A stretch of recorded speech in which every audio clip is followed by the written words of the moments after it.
এজনী ছোৱালীয়ে কমেন্ট কৰিছিলে আৰু সেই কমেন্টত কেইটামান কথা লিখিছে যিটো শুনিলে হয়তো আপোনাৰো খং উঠি যাব। সি মোক বিয়া পাতি আনিছে, মোৰ দায়িত্ব লৈছে, মই ঘৰৰ কাম কৰো দৰমহা নোলোৱাকৈ, এতিয়া সেই কামৰ বিনিময় সি মোক দিব লাগিব, মই বিচৰা বস্তু সি মোক দিব লাগিব, মোৰ প্ৰয়োজনীয় বস্তু সি মোক দিবই লাগিব। সেইবোৰ নিদিলে মই তাক কেনেকৈ মৰম কৰিম, তাৰ লগত মই কেনেকৈ সংসাৰ কৰিম। কেইটামান কথা কম, ভন্টি কথাখিনি ইগত নলৈ মন দি শুনি যাবা। কথা যদি দায়িত্বৰ হয়, তোমাৰ স্বামীৰ যিদৰে দায়িত্ব আছে ঠিক সমানে তোমাৰো দায়িত্ব আছে। ঘৰৰ বাহিৰত গৈ কাম কৰি পইচা ঘটি অনাটো তেওঁৰ দায়িত্ব, ঘৰৰ কাম কৰাটো তোমাৰ দায়িত্ব, বজাৰ কৰি আনি দিয়াটো তেওঁৰ দায়িত্ব, সেই বজাৰখিনিক বনাই সিজাই খাব পৰাকৈ সাজু কৰি দিয়াটো তোমাৰ দায়িত্ব, পিন্ধিবৰ বাবে কাপোৰ কানি কিনি আনি দিয়াটো তেওঁৰ দায়িত্ব, সেই কাপোৰ কানিক ধুই মেলি আকৌ পিন্ধিব পৰা কৰি দিয়াটো তোমাৰ দায়িত্ব। দায়িত্ব দুইজনৰে সমানে আছে। তোমাক যদি তোমাৰ কামৰ বিনিময় লাগে, তেওঁ যেন সংসাৰৰ বাবে কাম কৰি আছে, তাৰ বিনিময় কোনে দিব? তুমি কেৱল তোমাৰটো ভাবিছা। কেতিয়াবা ভাবি চাইছানে যিজন মানুহে পইচা উপাৰ্জন কৰি নিজৰ নামত খৰচ নকৰি পৰিয়ালৰ বাবে খৰচ কৰে, তোমাৰ লগত গঢ়া সংসাৰৰ বাবে খৰচ কৰে,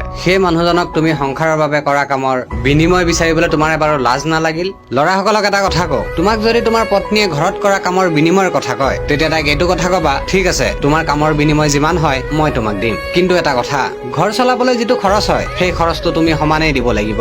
যদি মাহত 10,000 টকাৰ বজাৰ অনা হয়, 5,000 তুমি দিব লাগিব। ঠিক আছে তোমাক মই কামৰ বিনিময় দিম, তুমি পিন্ধা উৰাৰ পৰা ধৰি মুখত ঘঁহা ক্ৰীমলৈকে তুমি নিজে কিনিব লাগিব। ঠিক আছে মই তোমাক তোমাৰ কামৰ বিনিময় দিম, কিন্তু সেই দিনাৰ পৰা তুমি মোৰ পত্নী হিচাপে নহয়, মোৰ ঘৰত কাম কৰা চাকৰ হিচাপে থাকিবা। সেই পৰিচয় যদি গ্ৰহণ কৰিব পাৰা, তেতিয়া মই তোমাক তোমাৰ কামৰ বিনিময় দিম। বিয়া হৈ যোৱা সকলো ছোৱালীকে মই এটা কথা কওঁ, মন দি শুনি যাবা। কেতিয়াবা যদি পইচাৰ প্ৰয়োজন হয়, তোমাক দৰকাৰ হয়, তেতিয়া স্বামীজনক এনেই খুজিবা, তেওঁৰ লগত থাকিলে তেওঁ নিশ্চয় দিব। এনেকৈ কামৰ বিনিময়ৰ কথা কৈ তেওঁৰ মনটো ভাঙি নিদিবা। এবাৰ যদি তেওঁৰ মনটো তোমাৰ পৰা উঠি যায়, তাৰ পাছত আৰু তেওঁৰ বাবে তুমি পত্নী নহয়, এজনী কাম কৰা চাকৰ আৰু ফিজিকেল নিডছ পুৰোৱাৰ বাবে এটি মেচিন হৈ পৰিবা। সকলো ছোৱালীয়ে কিন্তু এই কথাখিনি মনত ৰাখিবা। ধন্যবাদ।